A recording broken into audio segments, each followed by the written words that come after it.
Welcome to the Tech Egg. Don't get scrambled. Enjoy the video. In this video, I will explain how to put the grid on your iPhone camera. This simple feature can dramatically improve your photography by helping you compose better shots.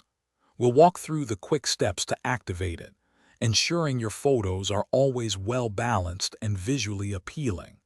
It only takes a few moments to set up, and you'll notice the difference immediately in your picture quality.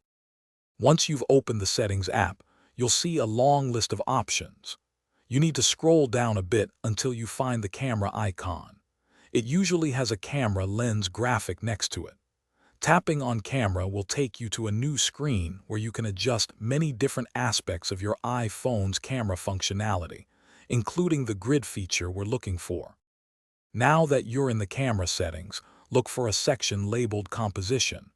Within this section, you'll easily spot the grid option. It will have a simple toggle switch next to it. Simply tap that switch to turn it on. You'll know it's active when the switch turns green, indicating the grid lines will now appear in your camera's viewfinder. With the grid now enabled, open your camera app and you'll see 2 horizontal and 2 vertical lines dividing your screen into 9 equal sections. These lines are incredibly helpful for applying the rule of thirds, a fundamental photography principle. Try placing your subject along these lines or at their intersections for more dynamic and professional-looking photos. It's a small change that makes a big impact. Thanks for watching. Consider subscribing if I helped unscramble your problems.